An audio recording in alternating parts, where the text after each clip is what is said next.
Enlightenment is our release from self-imposed dependence. Dependence is the inability to use our own reasoning. Instead, we rely on others to do our thinking for us.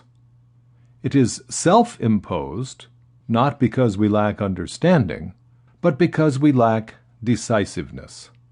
Sapere aude. Have the courage to think for yourself.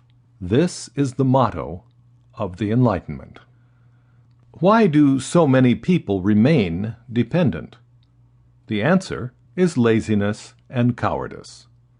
Even after nature allows us to be free of external direction by others, we still look to authorities to speak for us. It is all too easy to remain dependent if I have a certain book that provides me with knowledge, a preacher who provides me with a conscience, a physician who prescribes my diet, and so on, just so long as I need not take the trouble to think for myself. I merely pay the required fee, and someone will go to the trouble for me. Most people see the road to independence riddled with difficulties and dangers. Those who have so generously taken on responsibility for us will see to it that we submit like animals hitched to a wagon, afraid of the consequences of taking any steps on our own.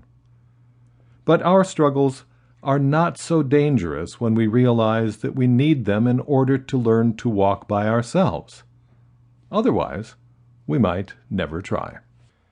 It is therefore difficult for us, as individuals, to work our way out of dependence that has become second nature to us.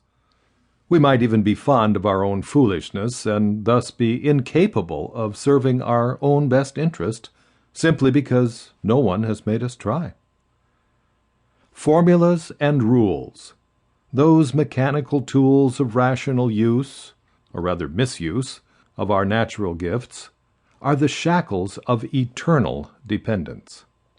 To cast them off for a leap over even the narrowest ditch is risky if we're not accustomed to it.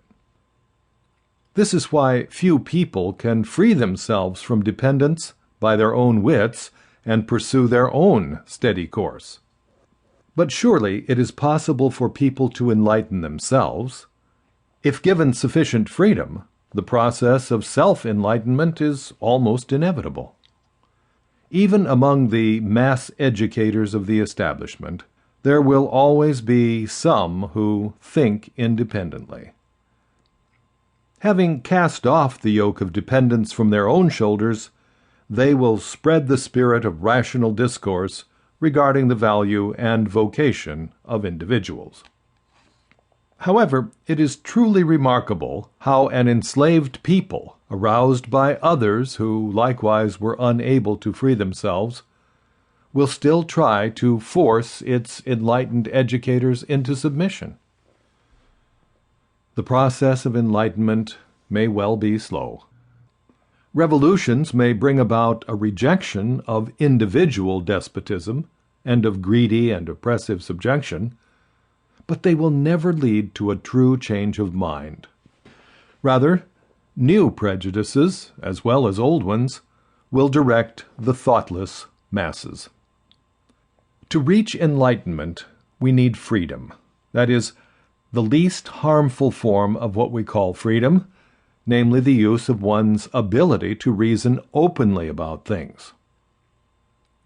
But on all sides, we hear the voices of authorities telling us what to do. The drill sergeant tells us, "Don't argue, just follow orders." The tax collector says, "Don't question, just pay up." The pastor says, "Don't challenge, just believe." One master tells us, "Reason as much as you want and about whatever you like, but obey."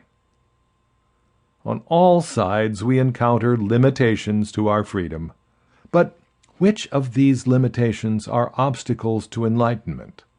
And which of them are conducive to it?